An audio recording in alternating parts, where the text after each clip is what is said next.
The tide of war had undeniably turned against Germany, and across the vast, sun-drenched heart of Texas, the United States was quietly preparing for a wave of prisoners it had never anticipated in such overwhelming numbers. Into dusty railroad stations rolled freight trains, their cargo, weary German soldiers who had once marched confidently through the streets of Paris and Warsaw. Now, they peered through the narrow slats of boxcars at a landscape so immense it felt utterly surreal.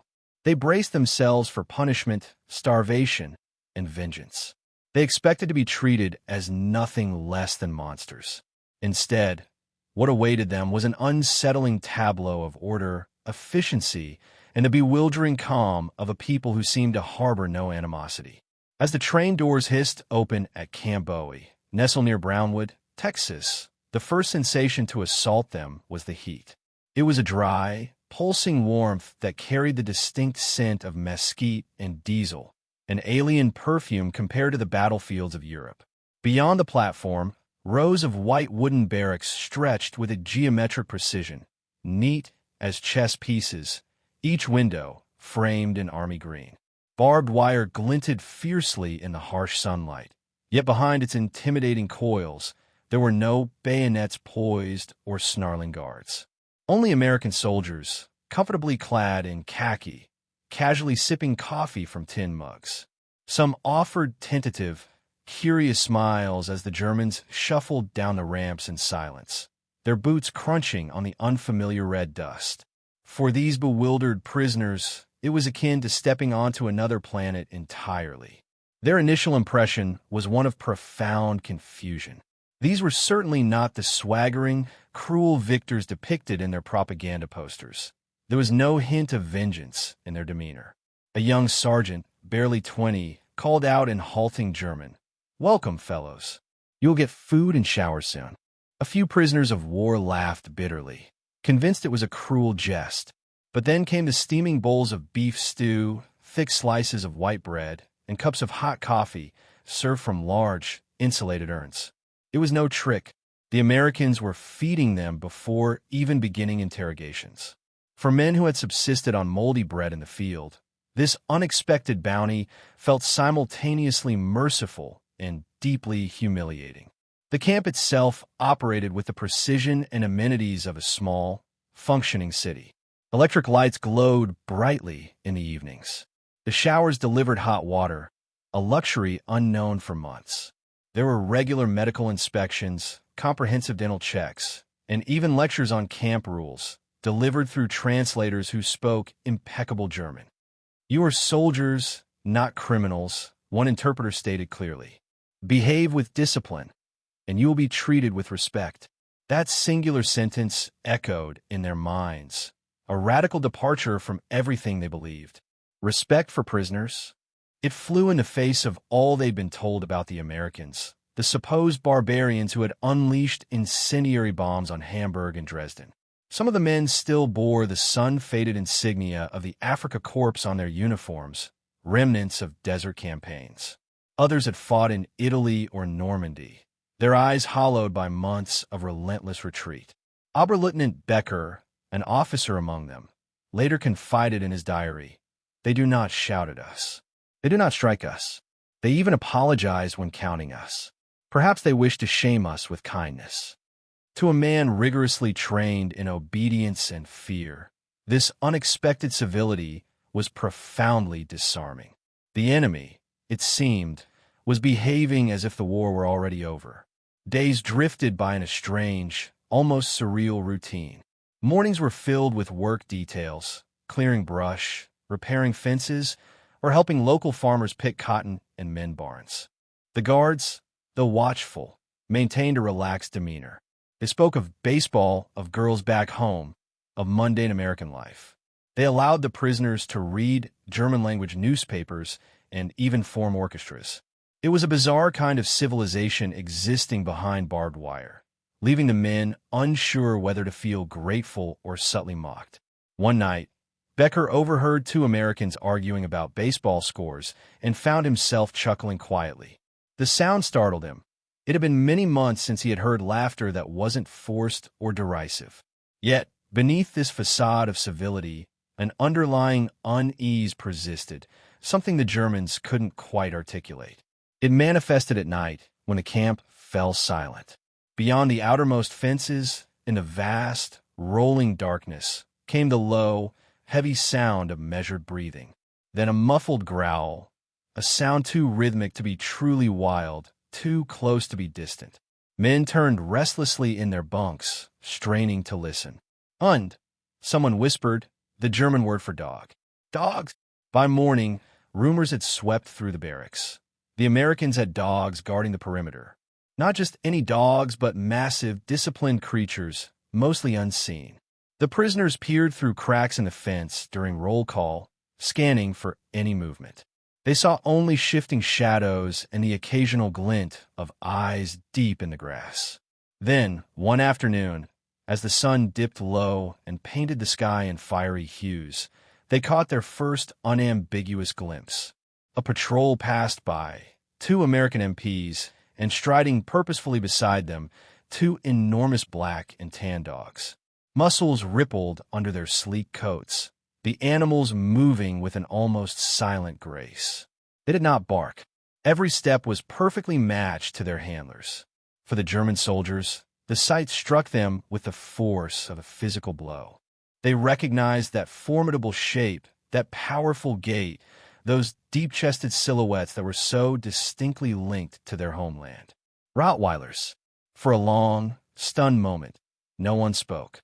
Becker froze, his breath caught somewhere between awe and a profound sense of shame.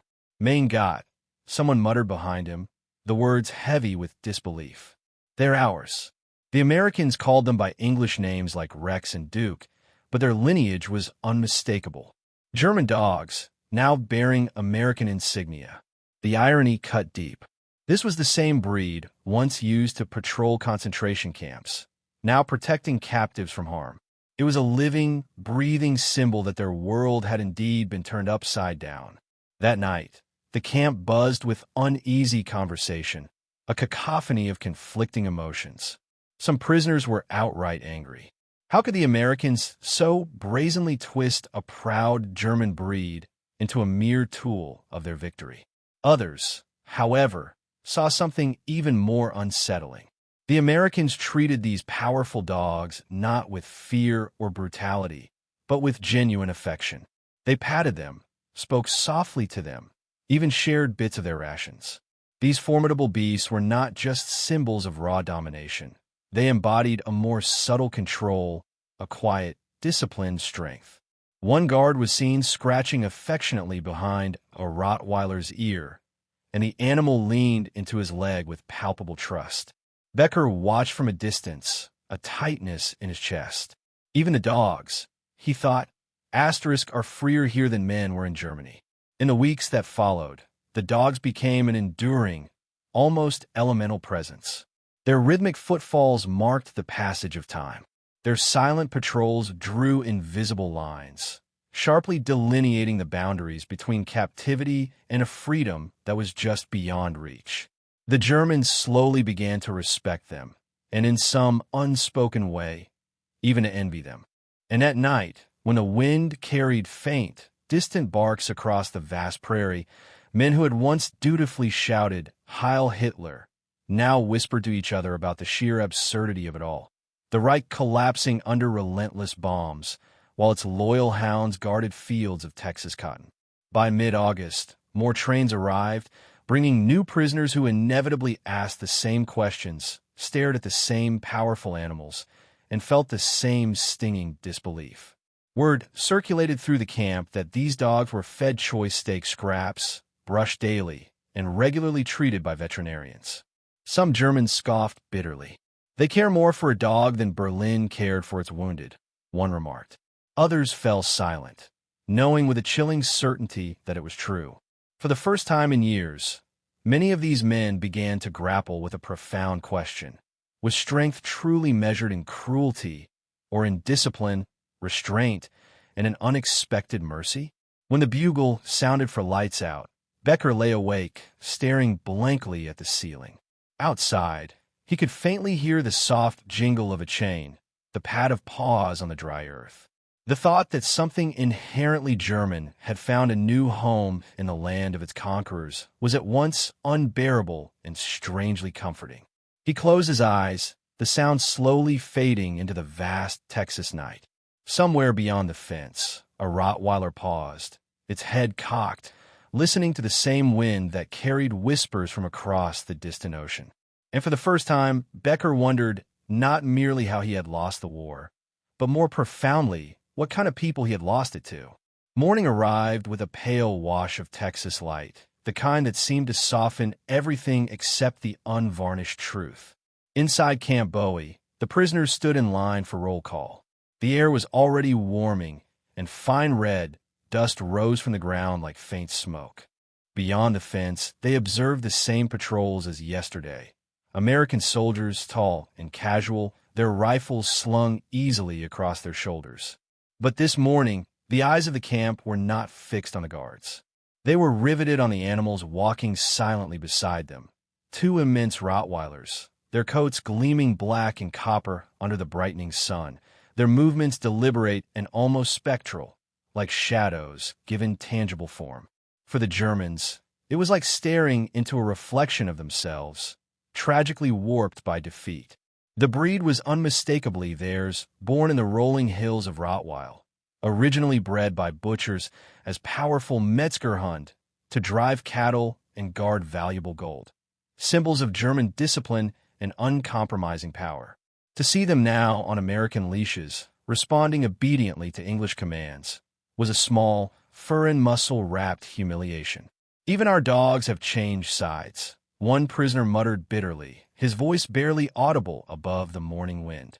The guard called out friendly commands, "Heel, Duke," "Seat," "Thanks," as if addressing cherished old friends. The dogs obeyed with an almost mechanical precision, their intelligent eyes fixed on the horizon. They did not growl, did not bare teeth, nor did they need to. Their quiet, self-assured calm was far more unnerving than any overt hostility. Becker watched them from his place in line, the stiff collar of his tattered field jacket scratching at his neck. He himself had once trained dogs just like these near Munich for patrol duties along the Danube. His own dogs had been fierce, loyal, and unflinching. But these animals possessed an eerie patience, a quiet intelligence that seemed almost human in its depth. Later that day, Becker was assigned to a fence repair crew along the northern perimeter. The sun beat down relentlessly, baking the wire as they replaced loose posts and painstakingly tightened strands with pliers. Across the divide, an American MP strolled by, a Rottweiler padding effortlessly beside him. The man was humming a low, tuneless melody, while the dog's sharp eyes meticulously followed Becker's every move. There was no snarl, not even a twitch of aggression, just the steady, unwavering gaze of a creature utterly certain of its authority. It wasn't the explicit threat of violence that held Becker transfixed. It was the sheer control. In Germany, he reflected, control was born of fear. Here, it seemed to stem from profound discipline. As the MP approached, he offered a polite nod, tipping his cap. "Hot one today," he said in slow, deliberate English, as if attempting to bridge the cultural chasm. Becker didn't reply. His English was still rudimentary, but he keenly observed the man's hand resting lightly on the dog's back, not as a command, but as a subtle gesture of reassurance. The Rottweiler's ears flicked, its muscles visibly relaxing beneath the touch. That small, tender interaction unsettled Becker more profoundly than a rifle pointed at his chest ever could have. When the patrol had passed, Becker's work partner, a farmer from Bavaria named Newman, exhaled sharply. "Do you see that?" he whispered, his voice hushed. "They treat them like soldiers." Becker offered no reply. He watched the animal's powerful silhouette vanish beyond the curve of the fence, its tail steady, head held high. The Germans, he mused, had forged their dogs into weapons. The Americans, it seemed, had fashioned theirs into guardians. Somehow, the difference felt profoundly moral. That night, rumors spread through the barracks faster than the relentless Texas heat. Some insisted the Americans fed their dogs better than they fed the prisoners. Others swore the animals had their own kennel barracks, complete with fans and fresh water. One guard, it was whispered, brushed them daily. The stories proliferated like weeds, absurd yet somehow entirely believable, for everything in this strange captivity already defied all expectation. "They've turned our pride into their peacekeepers," someone muttered during the evening count. A wave of uneasy, quiet laughter rippled through the room. A few weeks later, during a work detail hauling lumber for new latrines, Becker finally saw one of the dogs up close. The MP handler, Corporal Sanders, his name tag clearly visible, was supervising the crew.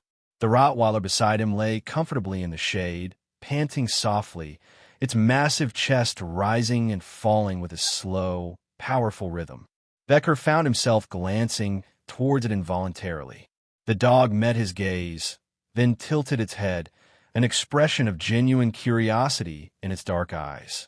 For a fleeting second, Becker experienced something absurdly familiar, a memory of home, of his father's farm, of simpler creatures that guarded rather than killed. The feeling passed quickly, replaced by a strange heaviness he couldn't quite name. When a shift ended, Becker lingered behind, feigning to tie his bootlace. Sanders noticed his hesitation and said, in his slow, patient English, "You like him?" Becker paused, then nodded. The corporal smiled. "That's Rex, good boy." He patted the dog's powerful neck and added, "German breed. Huh? You folks make good dogs." The tone was friendly, almost teasing, yet the words landed on Becker like a confession.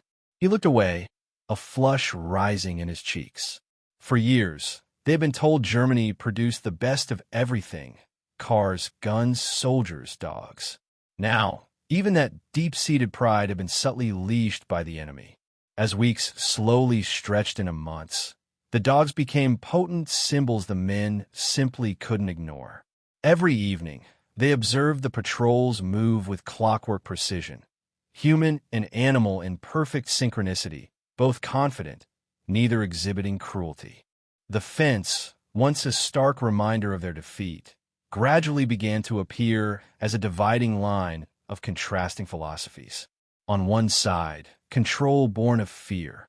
On the other, control forged through respect. Even Newman, Becker's workmate, once fiercely defiant, admitted one night, "They win wars differently than we do. Maybe that's why they win." Still, the sight of those powerful Rottweilers continued to gnaw at the prisoner's pride. Some joked bitterly that the dogs would soon forget their German commands. Others clung to dreams that upon their return home, they would reclaim their breeds, re-educate them back to unwavering loyalty. But deep down, many knew the hard truth. The dogs had adapted, just as the men themselves would ultimately have to. Becker frequently found himself studying the handlers more intently than the animals, attempting to decipher the strange, quiet calm that seemed to define these Americans. They never shouted, never threatened. They trusted obedience because they had painstakingly earned it. It was a kind of power the Reich, in its rigid ideology, had never truly comprehended. One afternoon, a sudden commotion shattered the camp's monotony. A young prisoner, barely 19 and desperate, attempted to slip under the fence during a supply delivery. The alarm blared, and the Rottweiler on patrol lunged forward, its chains snapping taut. Becker froze, expecting the familiar snarl, the savage attack. But it never came. The dog stopped just inches short of the boy, effectively blocking his path. It didn't bite. It didn't bark. It simply stood there, chest heaving, its piercing eyes locked on the trembling prisoner until the guard arrived. The control was surgical, almost compassionate. The Americans praised the dog with a single, approving word: "Good." That night, Becker found sleep impossible. He kept replaying that moment in his mind. The incredible restraint, the silent, unwavering authority, the profound lesson embedded within it. The next morning, he wrote in his small, camp-issued notebook, "Astor's strength is not found in violence. It is found in what one chooses not to do." Over time, the Rottweilers became an integral part of the camp's daily rhythm, a steady punctuation between mornings and nights, a bridge between old pride and a burgeoning new humility. The Germans began to sketch them, to give them secret names, as if understanding these animals meant understanding something essential about themselves. When mail arrived from home, bringing letters filled with despair, news of bombings, and the gnawing reality of hunger, the dogs remained a constant, quiet presence, stoic sentinels in a world that still, in some strange way, made sense. One evening, as the sun began its low descent, painting the Texas sky in hues of orange and gold, Becker watched a handler toss a stick for his dog just beyond the wire. The animal fetched it eagerly, its tail wagging furiously, pure joy in its movements. Becker found himself smiling, a spontaneous, unbidden expression. They even let them play, Newman observed softly beside him. Becker nodded. Yes, he replied, his eyes fixed on the powerful animal, leaping through the orange light. And they never forget to come back. He couldn't quite articulate why those words resonated so deeply within him. Perhaps it was the profound realization that even in captivity, there was something inherently noble about loyalty freely given. Perhaps it was envy. Whatever the reason, when the bugle called for lights out, Becker's last thought was not of war or loss, but of that magnificent dog, half German, half American, patrolling the edge of his world. And somewhere, deep inside, a quiet truth began to take shape, one that would undoubtedly haunt him long after the fences were gone. By late autumn, the air around Camp Bowie had cooled, and the mesquite trees cast long, crooked shadows across the dusty parade ground. The rhythm of captivity had settled into something that felt perilously close to normal. Men who had once marched in perfect columns across Europe now dutifully lined up for breakfast trays, carried lumber for repairs, or hoed cotton under the same vast sun as their captors. The Germans had, by now, ceased expecting cruelty.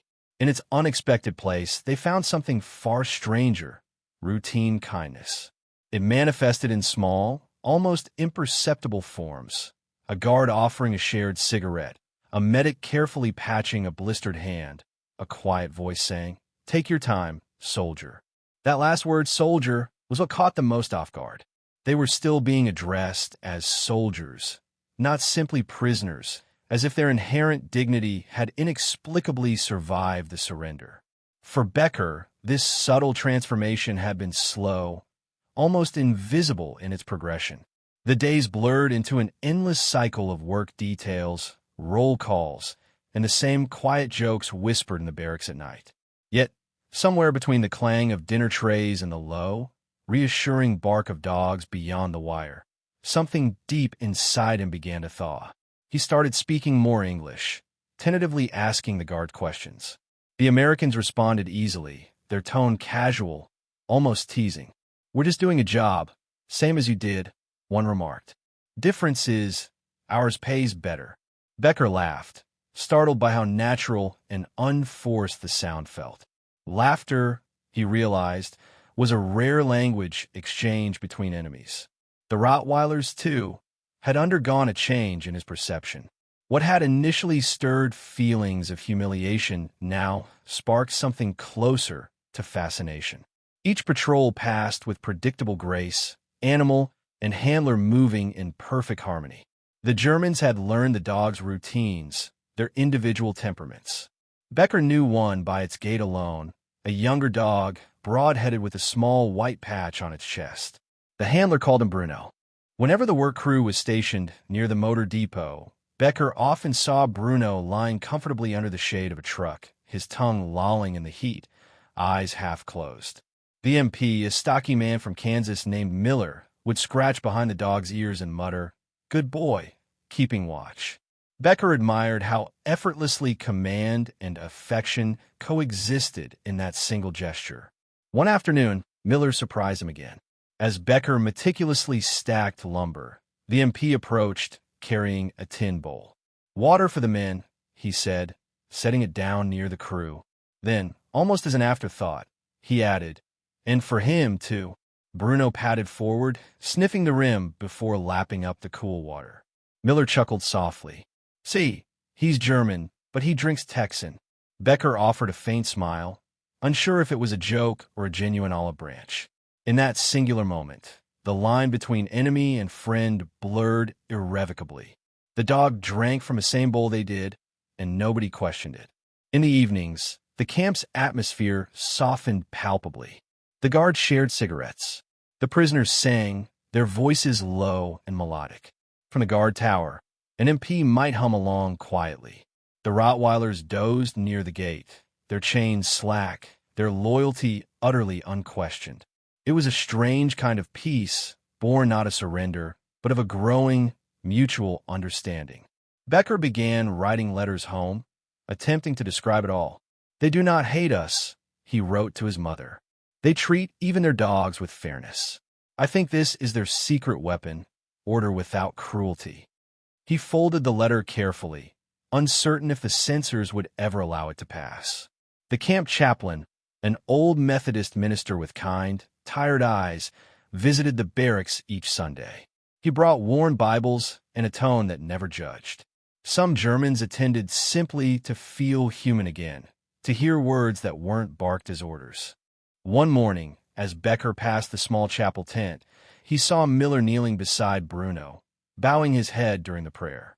The sight unsettled him in a way he couldn't articulate. Even the dogs, it seemed, were included in this quiet, expansive mercy. Winter descended, bringing with it rain and mud, but also an unexpected warmth. Coffees were shared at the workshop stove, blankets patched by local women who volunteered their time. A few of the guards now spoke hesitant German, clumsy but undeniably sincere. "Guten Morgen, Becker," one said, grinning. The man mispronounced it, and Becker gently corrected him. They both laughed, a shared realization of the inherent absurdity of the situation. Teaching your jailer your own mother tongue. Still, pride dies hard. Not every man accepted the kindness without suspicion. Newman, Becker's old workmate, muttered that it was all mere propaganda, that the Americans were simply fattening them for some later use. "They want to make us soft," he grumbled one night, staring at the ceiling. "And they're winning." Becker didn't respond. Perhaps, he thought, softness was precisely what the world needed now. The Reich had taught hardness well enough. On Christmas Eve, the Americans erected a small, modest tree near the mess hall. They invited the POW choir to sing. Snowflakes fell softly, a rare occurrence for Texas, dusting the barbed wire in a delicate white. Guards stood respectfully beside the prisoners, hats in hand, while the Rottweilers watched from a few yards away, their breath misting in the cold air. When the Germans sang Still Nacht, their voices low and trembling, even the dogs seemed to fall silent. Becker's throat tightened as he sang, his voice merging with those of men who, only months ago, would have been shooting across a field at these very same soldiers. The final note faded into the hushed night, and for one fragile, suspended instant, the war felt impossibly, wonderfully far away. Afterward, Miller approached Becker, carrying a small, wrapped parcel. Inside was a piece of chocolate, stamped with an American eagle. From the Red Cross, Miller said simply, "Becker nodded, whispering, Danke." Miller merely shrugged. "Merry Christmas, pal." Behind him, Bruno wagged his tail once, as if in silent approval. That night, Becker couldn't sleep. He stared at the rafters, listening to the soft snores of exhausted men, the gentle rustle of rain on the tin roof. Beyond the fence, a Rottweiler barked once, sharp and brief, before silence once again reclaimed the camp. Becker thought of home, of Munich's bombed streets, of the broken faces he'd left behind. He realized, with a pang that felt like a sharp jab of guilt, that he was undeniably safer here, in the land of his supposed enemies, that his own family was under his own flag. The thought haunted him relentlessly. In January, the new year arrived quietly. News of the war filtered in through newspapers and rumor. The Allies crossing the Rhine, the Soviets advancing relentlessly on Berlin. The prisoners grew increasingly restless, caught between hope and dread. Yet, life inside the wire continued with the same strange civility. The dogs aged. Handlers rotated out, but the camp's gentle rhythm never broke. Becker noticed how Miller spoke to Bruno now, softer than before, as if addressing a cherished friend rather than a mere tool. One afternoon, Miller confided in him. "You know, when this is all over, I'm taking him home. He's earned it." Becker smiled faintly. "So have you," he replied, a quiet understanding passing between them. By March, the first whispers of repatriation reached the camp. The men buzzed with a potent mix of anticipation and dread. They longed desperately for home, yet simultaneously feared what they would find there. Becker wondered what, if anything, would remain of Germany, and perhaps more profoundly, what would remain of them. One evening, he walked near the fence and saw Miller kneeling beside Bruno, gently brushing his fur. He called softly through the wire, "Take care of him." Miller looked up, surprised by the sentiment. "Don't worry, pal," he said, a warm smile touching his lips. "He's family." For a long moment, they simply stared at each other, two soldiers from opposite worlds, now irrevocably bound by a dog that somehow belonged to both. In the fading light, Becker realized that captivity had achieved something no battle ever could. It had made him truly see the humanity on the other side. That night, when the bugles sounded for lights out, he lay awake, listening to the rhythmic pacing of paws beyond the fence. Each step sounded like a steady heartbeat, alive and bridging the vast space that had once separated enemy from friend. And somewhere deep inside him, Becker understood that the war had already begun to end, not in the shattered cities of Berlin or London, but right here, in a quiet camp in Texas, where Mercy had learned to wear uniform. By the spring of 1945, the war that had swallowed entire continents was finally cracking apart at its seams. In the newspapers that slowly filtered through the camp, the Germans read names that once commanded fear: Rhineland, Nuremberg, Berlin, now tragically written beside words like fallen and surrendered. The camp loudspeaker delivered updates in flat, dispassionate English tones, but every man understood the chilling message: the Reich was dying. Becker stood in the warm sunlight outside the barracks, watching the flagpole where the stars and stripes rippled lazily in the wind. Beyond the wire, Bruno and his handler paced their usual, unbroken path, the familiar rhythm of captivity still humming along. Yet, something indefinable in the air had subtly shifted. The guard spoke more softly. The dogs seemed calmer, their watchful eyes less intense. Freedom, Becker suddenly realized, was no longer a distant rumor. It was approaching, like a slow train gaining speed in the far distance. Rumors intensified that they would soon be sent home. Some men cheered quietly, a fragile sound of hope. Others, however, dreaded what home had become. They imagined cities flattened into dust, families scattered, their beloved homeland nothing but smoke and rubble. In the evenings, men gathered by the fence and watched the Texas sunset melt into a spectacular canvas of gold and red. "We will go back to nothing," Newman said one night, his voice heavy with despair. Becker shook his head slowly. "Not to nothing," he replied, a flicker of conviction in his eyes. "To something different." It sounded naive, even to him, but he desperately wanted to believe it. Perhaps, he thought, that belief was all they had left. As the days lengthened, the camp's strict atmosphere gradually loosened. Restrictions eased. The prisoners walked more freely within the wire. Guards greeted them by name, a small but significant gesture of recognition. Work details became less strenuous, and the sound of laughter slowly crept back into the air. One afternoon, Becker found himself helping Miller unload supplies from a truck. Bruno, now older and grayer around the muzzle, trotted contentedly beside them. "He's going home too," Miller said, gently rubbing the dog's flank. "No more war for him." Becker smiled faintly. "He has served both sides," he observed. "Maybe that makes him wiser than us." Miller chuckled softly. "Yeah," he agreed. "He never cared who won, just who was kind." The remark lingered with Becker for days. He had lived his entire life believing that obedience was the ultimate virtue, loyalty the paramount strength. Yet here, in a camp built by his enemies, it was compassion that commanded true respect. Even the dogs seemed to understand it. They enforced the rules with a calm certainty, never with cruelty. They were a living, breathing reminder of what discipline could truly be when untainted by ideology, firm, fair, and utterly free of hate. Watching them patrol, Becker reflected on how far he had come from the angry, proud man who first stepped off the train into the Texas dust. That man, he realized, had vanished somewhere between the fences and the breathtaking sunsets. Then, in early May, the announcement finally came. Germany had surrendered. The war was over. The camp fell into an astonished silence when a loudspeaker delivered the momentous words. No one shouted or cursed. It was as if the air had been suddenly punched from their lungs. Becker sat on the barrack steps, staring numbly at the dirt around him. Men wept quietly, their shoulders shaking. Some prayed.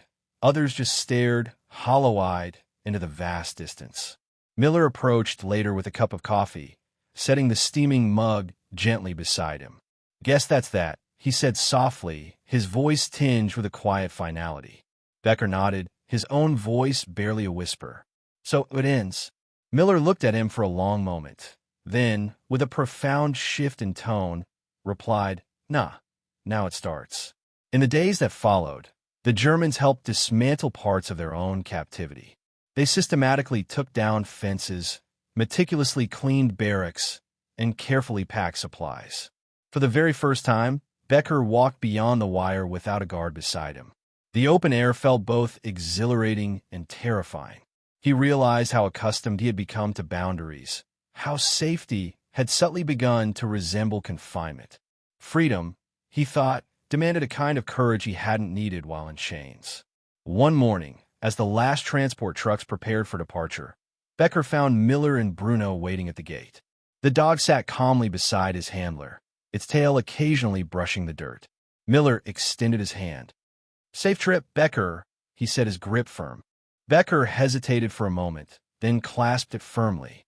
"Thank you for everything," he said, struggling to find the right words.